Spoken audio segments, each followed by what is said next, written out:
Now, there's nothing I like more than when you guys comment on a video. And when you make a suggestion about what you'd like to see me do, I like it even more. So a big thank you to Mountain Lane Barbecue. They asked, could you do a bruschetta on a normal barbecue? And I thought, do you know what? I've not done it before. Let's find out. So that's what we're going to do today.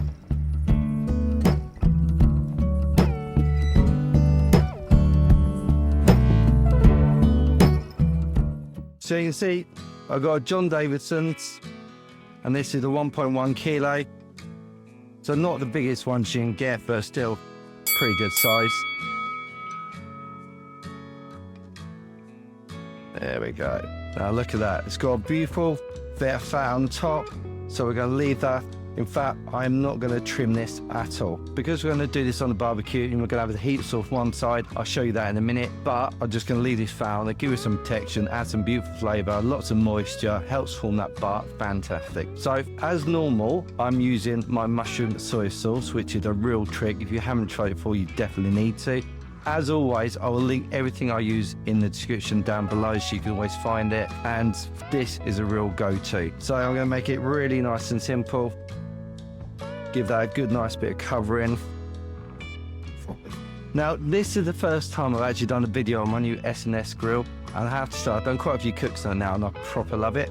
But it came to realise when I was planning this video, I kind of thought to myself, it seems like a bit of a Pro Smoke video because I got the SNS Grill from Pro Smoke. Today we're going to use Alpagoni chimichurri seasoning on this, which I got from Pro Smoke. And then the charcoal today, which I could not find my briquette to save my life. But I've got some after-built charcoal and that I got from Pro Smoke. But there you go. But to be fair, they are a really good company and I do like using them. So, got the seasoning on there. And I'm using the first thing I'm going to use. So this is Sure Shot Sid. This is their Sid's Gold. You can get Lawry's seasoned salt. You can just use normal kosher salt. I like this one. It's got a beautiful flavour on it. And also it's got a bit of paprika and that to add to that colour. It's really nice. And as ours rub has got no salt in it whatsoever, it's got pretty much nothing, we can afford to put a bit of seasoning. In fact, we need to put a bit of salt into this. So first thing I'm going to do, just do that nice covering.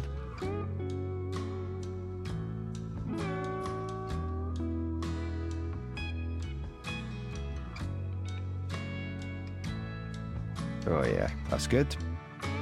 And then with ours, now I really like, it's got this kind of like special lid.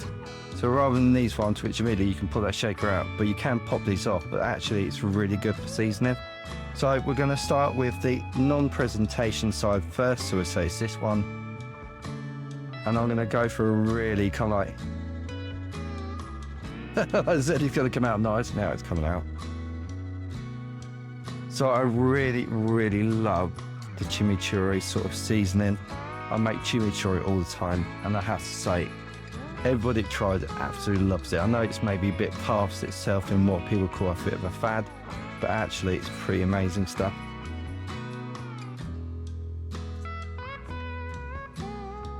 There we go. So now it's all seasoned up, we're going to light some coals. So I want to show you a slightly different way that we're going to do that today. But let's let this rub there for a little bit and I'll show you what to do next. Okay, so with the SNS Grill, it's got a couple of really nice features. Now, I did notice on Instagram, I think it is, that Pro Smoke are advertising new black. And in the new black, you get this insert. So you've got your water reservoir there and that's where your coals go. When you put it in, make sure it's on the opposite side of your Pro vent, because obviously that's where your meat's going to go this side and coals and everything are going to go this side. You got this part which comes up, and if you need to replenish your coals, that's where you're going to put it. So again, you need to make sure it's that side, so you got nice easy access to it. For this master built lump wood, I'm going to fill right up to the very top, but I'm going to leave a bit of a gap on the right hand side. So as you can see, I put the charcoal to one side, there's a bit of a gap here. The reason being is that I'm going to use my grill gun. You haven't got a grill gun, just get a fire lighter, stick it underneath, and then it'll burn up and do kind of like light these coals from that point of view. Once these are lit, then I'm going to put the coals. We're also then going to get some water and put it in our reservoir. Then we're going to put our meat the other side. So let's light this now.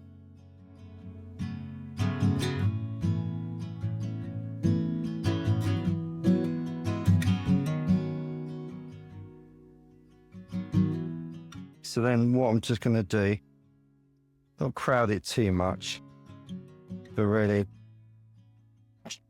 want to feed all these bits of charcoal back around it.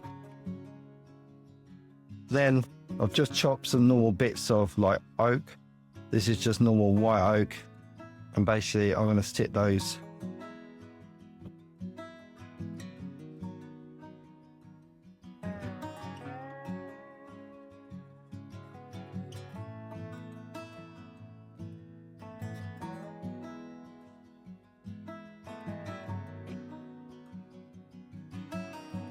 So you want decent sort of like sizes like this because they're smolder, so they won't burn particularly, but they're smolder, and that'll give you as much smoke as you can possibly hope to get in this sort of cook. Okay, so then we're going to put our grey on top, feel a nice bit of heat start to come up, and then we're going to place our bruschetta like in that way around, actually, that bit towards the heat. Now the nice thing I like about these SNS was that you've got this really handy parcel shelf, so it means you can actually stick stuff on, which is really good.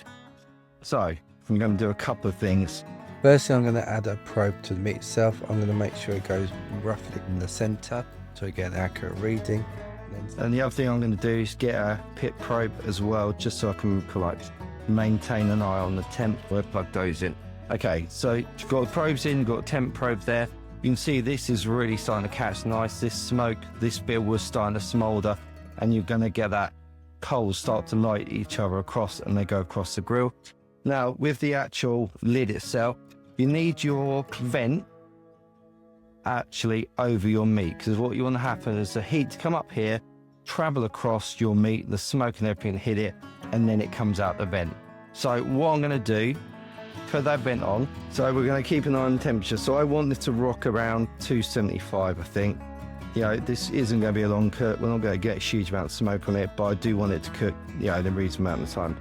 So we're going to aim for around the 275, which is about, what, 120 degrees Fahrenheit. So just keep an eye on this.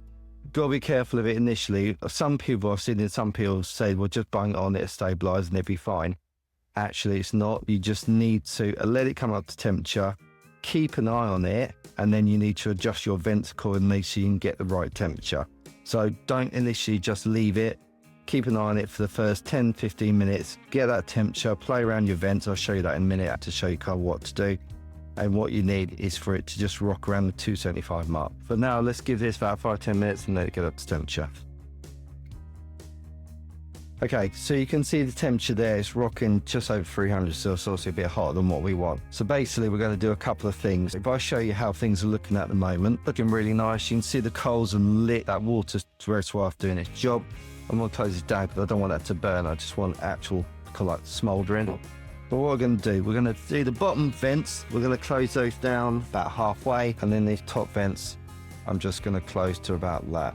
And then we're just going to keep an eye on it, and what we should see is that temperature start to stabilise, and as long as it kicks around the 275 to 300, it'll be absolutely fine. It's not a problem. But yeah, let's just let that rock and roll, just let it settle down a little bit, but keep an eye on it. If you need to close it down a bit more, you can do the bottom vent and the top vent a bit more, but what you're looking for is that temperatures stabilise, and that's the most important thing. As long as it doesn't go skyrocket, you'll be absolutely fine. But it's more about just getting that bit a little bit nice and stable. But yeah, that's good. So the thermo pen is telling me that it's 197 internal, and I just want to see how it's doing. Now look at that bark. It's pretty spectacular. But I want to see a bit of it's probing. See, it's soft. It's still a little bit tough. It's not as soft as I might want.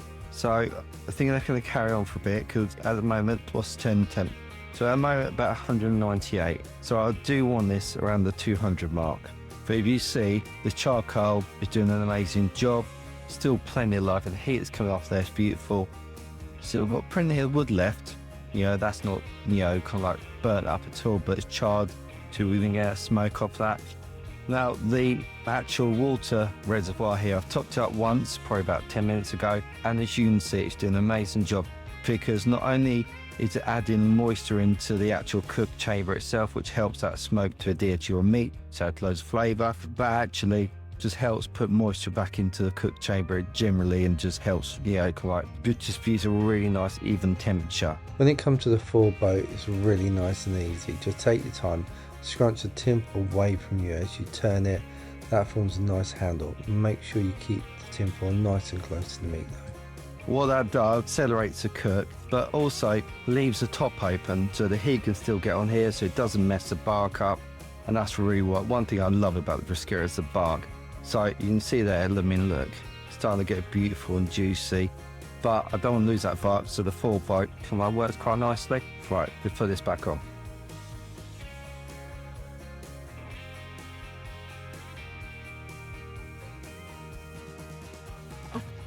Right, so the thermal works to say it's 202 degrees, which should mean it's nice and tender.